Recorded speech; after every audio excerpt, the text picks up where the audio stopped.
Inspector Muttleplug of Scotland Yard knew that all those drownings were not accidents, but he had no evidence. It was an easy way for a man to make a living, murder his wives and collect insurance. Yes, I said wives, for there was more than one murder.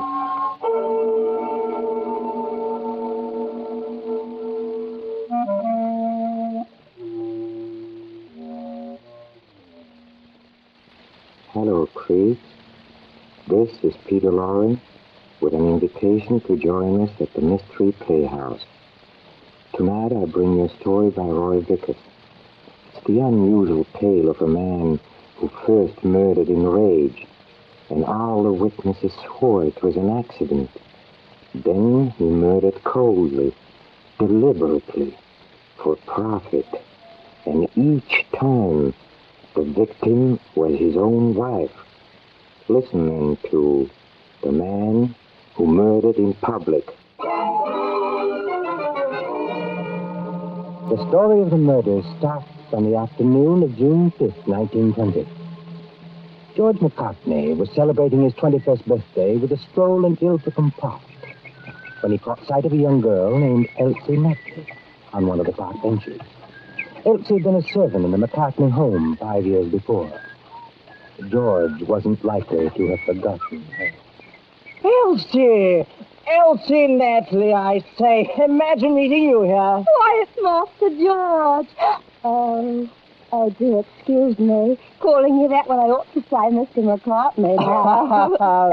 Let's just leave it at George, shall we? Mm-hmm. My, you've changed, Elsie. Well, it's been 5 years Since you thrashed me with the back of a clothes brush and called me an ugly little brute. Oh, no, really, George. I used to be afraid of you, Elsie. You look so dreadfully muscular.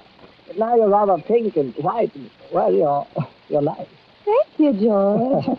Perhaps that's because I'm taking a holiday before I look round for another job. Tell me, George, what have you been doing? Well, I left Cambridge, by request, of course. I'm afraid I didn't do well with my schooling. Got nothing out of it at all except a swimming cup. Now I'm touring with a theatrical company, doing a bit of acting for them. Oh, fancy that. An actor. Yes, and on my way to a rehearsal this afternoon. Oh. I say, could I meet you again sometime, Elsie? Oh, I'd like that. Well, how about tomorrow, this time? Perhaps we could go boating. That would be sporting.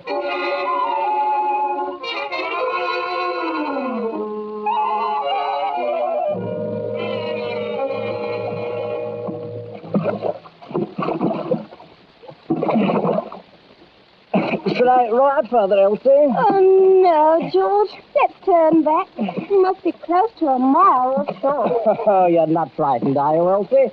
Don't forget I want a swimming cap. Frightened, whatever wrong. Matter of fact, you know, I jolly well love to row a bit myself. Let me try it, George. I'll row toward shore. Well, if you really want to, Elsie. Mm-hmm. Here, change seats with me. Right. Only be careful. Wait a moment. Here. Would you take my bracelet? Put it in your pocket for me, George. Oh, it looks like a valuable bracelet. Real rubies they are. I should hate to lose it. Now, here I come. Have a chair, Elsie. Oh, George, the oar is over. Yes, I know. I can't take it. Oh. Don't lean on this side. You're going to tip the boat. Oh, Elsie, are you all right? I'm coming. Now, don't struggle. Don't stay away from me. Turn the badge on your back. Stay off. Let go of me, you ugly little Ugly little brute. You called me that 5 years ago. And you struck me. Brute, am I? Brute, eh? Why, you should have said that, my girl. You soft, white, mealy little fool. Don't you ever You she-devil.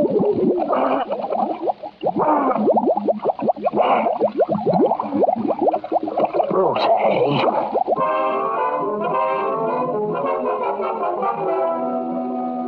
George McCartney hadn't meant to murder Elsie, but she hit him. and called him a brute, as she had when he was 16. And somehow it had all come back to him, the hate and the hurt. So before George knew what he was doing, he collared Elsie by the head from behind and put her under. At the coroner's inquest, George took the risk of implying that he could hardly swim at all, and no one could deny it. Well, I came up under the upturned boat, and when I got out, I looked around for Elsie. After a bit, I saw her hand come up. I caught hold of one of the oars and splashed up to where I'd seen her, and I got her. I can't remember how I got back to the boat because, well, I swallowed a lot of water myself. Obviously, an unfortunate accident, Mr. McCartney. But I trust, Mr. McCartney, sincerely trust, that you've learned a terrible lesson which will stay with you the rest of your life. Yes, sir. One does not stand up in small boats, Mr. McCartney. George walked away from the coroner's inquest a free man, not a care in the world, not even the burden of a guilty conscience. And a few days later, looking through the coat he had worn the afternoon of the drowning, George discovered... Hello, what's this? Well, I say, a bracelet. Elsie's ruby bracelet. Within a year, George was in financial difficulties. George wasn't very successful as an actor. In fact, after trying numerous other jobs, he discovered he wasn't very successful at anything, with one exception. And George made a career of that exception before he was through. I committed murder and gotten away with it. What fools murderers are to be caught. Messing around with poison and guns and knives, which always leave clues. But if you have a boating accident which lots of people can witness, it doesn't matter if you do contradict yourself a bit. They expect to be flooded, and unless they can show that you deliberately upset the boat, there's no possibility of their proving anything. On May 5th, 1923, George McCartney married a pretty little parlor maid named Violet Blaisdell. And a notable gift from the bridegroom to the bride was the ruby bracelet. On May 9th, he insured her life for £2,000. And of course, George and Violet made their wills out to each other. And by the middle of August, George was ready to take Violet on their deferred honeymoon. That dashed alarm clock.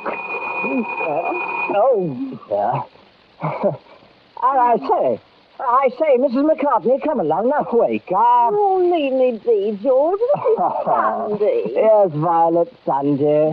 Sunday, remember? Sunday? Oh, Sunday!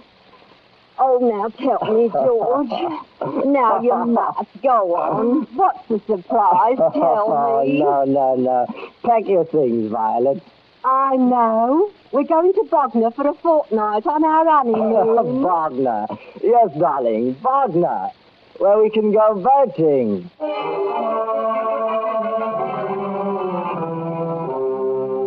This time, it was murder all the way. Planned, cold, nonchalant murder. Poor Violet never had a chance. And for the benefit of some 200 bathers who had witnessed the accident, George wore his best state of collapse expression. At the inquest, he made a very dejected picture as the local coroner spoke to him. There's little I can say, Mr. McCartney, other than to point out to you the obvious lesson this most cruel experience teaches. A lesson, Mr. McCartney, I sincerely trust you will always remember. One does not stand up in small boats. In September of the same year, when the £2,000 had been spent, George became interested in a sharp-witted little cockney named Madge Turnham. And soon he had arranged 1, his marriage to Madge. 2, a £10,000 accident policy on her life. And 3, a vacation at the seaside resort of Penton. However, Madge had an aversion to both, and George was forced to play his cards carefully. You know, George, I do believe this is the first time we've been happy together. Oh, you're precious. I wish we could go boating, Madge. It's such fun. Oh, George, you know I hate boating, I do. I should be seasick in no time. Oh, come now. I have it. You've been after me for a fiver. Well, I'll wager you a fiver. You can't stay in the boat with me for an hour. Just one little hour. A fiver? Yes, a fiver, old girl. What say? It'll buy you that sporting suit you wanted. It would. I say, I'll go it. Come along. Oh, wait. Should I leave me ruby bracelet behind? Oh, silly. Of course not. It won't be lost. I'll see to that.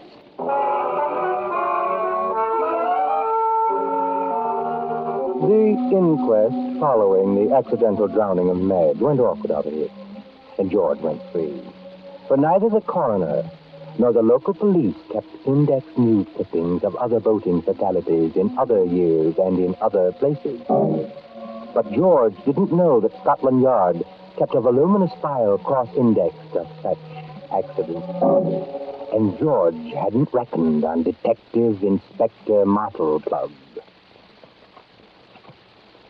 First, the town of Ilfracombe, then Bognor. Now it's Paynton. All some miles apart, yet all the same way and the same man. Well, Inspector Martleplug, still studying those stuffy accident files. Whatever do you see in them? Murder. Murder? Oh, I see now. Doubt it? Look. These 3 reports, identical. 3 women, all servant girls, drowned. All with a man named McCartney. So, there are hundreds of identical accidents every summer. 2 other women insured. Husbands insure their wives as a matter of course. Perhaps. But I think this McCartney bears talking to.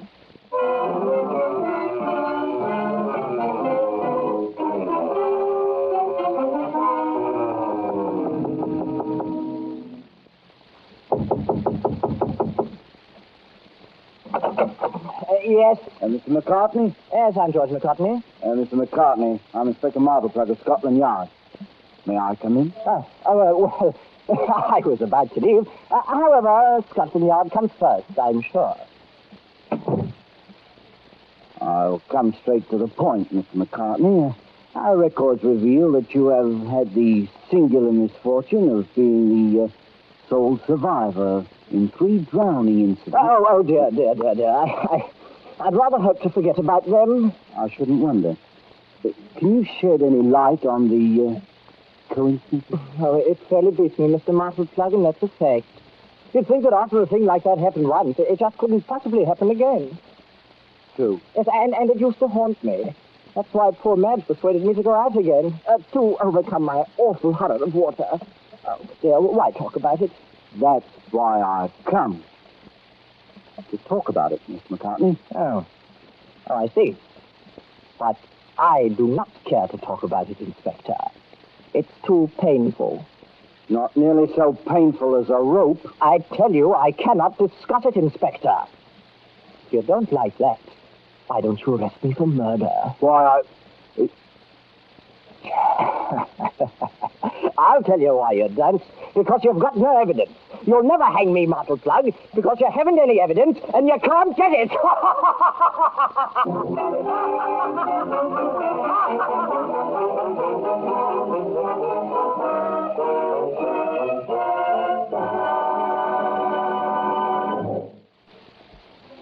Inspector Martleplug set to work to prove George guilty of deliberately drowning 3 women, but he soon discovered that there was no real evidence, just coincidence and suspicion, and that made no case.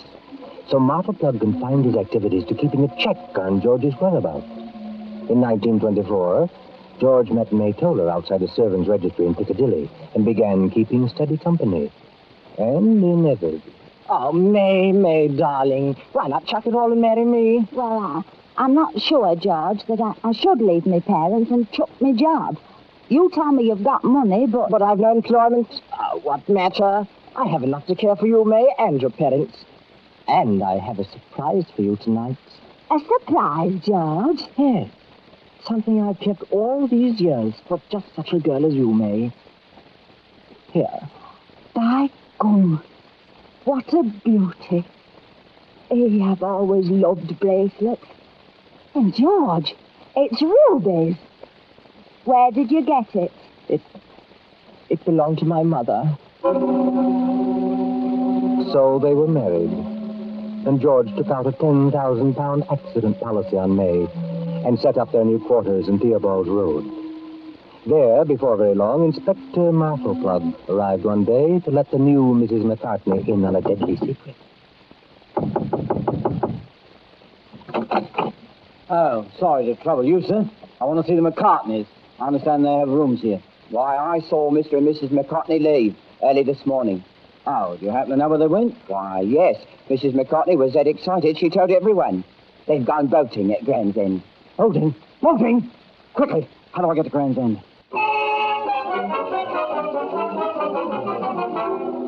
Inspector Martleplug arrived at the bathing beach in time to see a crowd gathering as the beach keepers ran up on shore carrying the limp form of a young woman.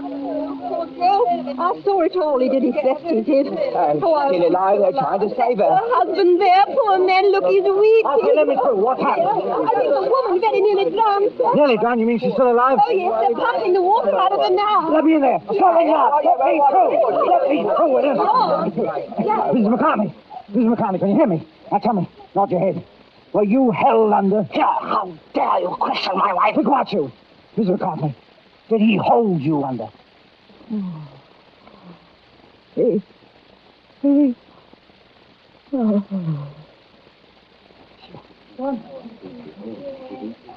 Too late, Inspector. She's gone. Yes, too late, McCartney. But you had a few bad moments. Oh, how can you say such a thing? Poor May. Oh, my poor, dearest darling May. The inquest for Maytorle McCartney proceeded as usual until it came time for the coroner's closing speech. Then George got the shock of his life when Inspector Martleplug took the floor. Just a few routine questions, Miss McCartney. Was your wife insured? Oh, yes. I believe she had taken an accident policy for £10,000. And did your former wife, Madge Turner, meet with a similar accident at Paynton? Yes. And did you not collect a £10,000 policy in her name? Yes, I And did you not have two other similar accidents prior to that? One with Elsie Natley at Ilfracombe, and one with your first wife, Violet Lacewell at Bognor. I won't answer that. No matter, we know you did. And I have a summons for your arrest for the murder of your wife. Anything you say from this moment on may be held against you. But George had enough money to hire one of England's most promising young lawyers, Ernest Quilter. Quilter had no use for his client, but he made a brilliant case against the Crown. In this case, there's no assumption of guilt whatever. There is only the overwhelming assumption of an accident. My Lord. The Crown barrister has something to say. Yes, my lord. The deceased was drowned, admittedly, within a dozen or so yards of the upturned boat. Is it to be believed that the prisoner, who was a very able swimmer, having won a cup for swimming at Cambridge, is it possible that he was unable to effect her rescue, as he stated? I object, my lord. It is no part of my case to deny that my client could have saved his wife from drowning had he wished to do so. My learned friend has forgotten more law than I ever knew, so he will not object to my reminding him of the principle enshrined in the doggerel, "Thou shalt not kill, but needs not strive officiously to keep alive." Now, I admit that George McCartney did not strive to keep his wife alive. I'm not here to defend his moral character nor his conscience. I'm still waiting for my friend to show that any action of McCartney's betrays evidence of felonious intent. At the judge's direction, the jury found George not guilty. There the case ended, with no one in England doubting George's guilt and no one able to do anything to him. And then one day, a certain Mrs. Hosterton, just returned to England from Canada, telephoned the local police to report A burglary, yes. That's right. They've taken not only all our silver, but my jewels as well. A lion crouching. That's right. It's our family crest. Yes, and it's stamped on every piece. What's that? Yes, the crest is on both the silver and the jewellery. And a few days later at Scotland Yard... Inspector Martleplug. Yes? What is it, Morton? I have a pawnbroker outside who has recovered a stolen ruby bracelet. The bracelet bears the High Stephen crest. Stolen jewelry? Are they in my department, Morton? But wait. The pawnbroker says the bracelet was pawned by George McCartney. And that same afternoon... That's why we called you, Mrs. Heistephen. We want to get this thing straightened out. I'm so sorry you've had this trouble with the bracelet, Inspector Martleplug, but it's not one of the stolen pieces. I gave it away as a present when I was in England 6 years ago. I'm very sorry she had to pawn it. Huh? Who had to pawn it, Mrs. Heistephen? The girl I gave it to, she was one of my maids, and I gave it to her because she saved my life. Her name was Elsie Natley.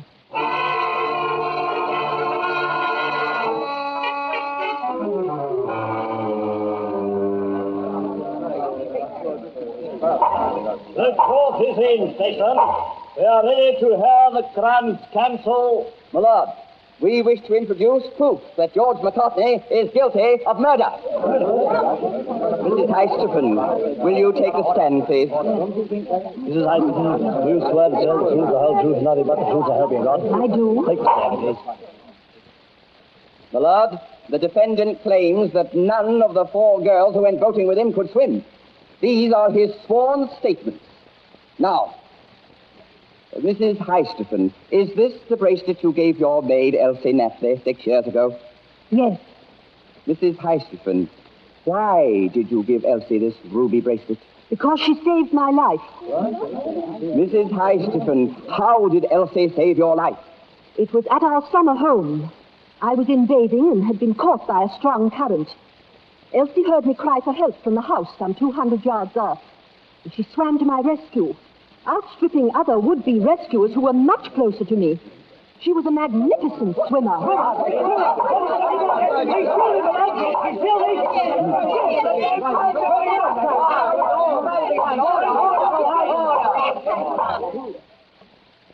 Elsie Natley, my lord, was a magnificent swimmer. She drowned because she was held underwater by that foolish little fiend. This George McCartney, who thought that public murder was foolproof.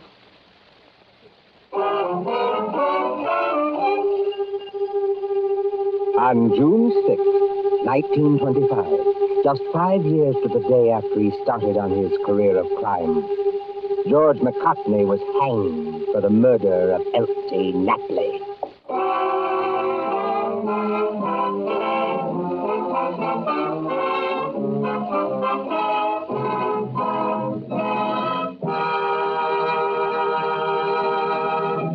George McCartney, murderer. You see, George McCartney didn't save money, and to his twisted mind, the only means to a fortune was death by drowning.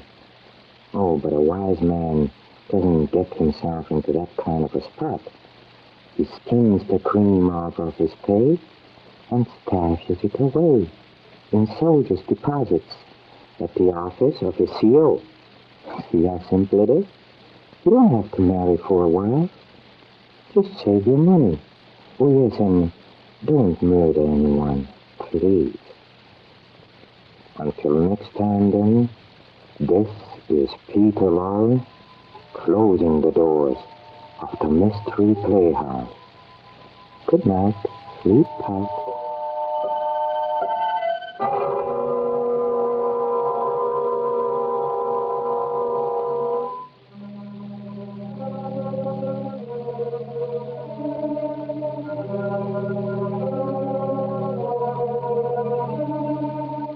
This is the Armed Forces Radio Service.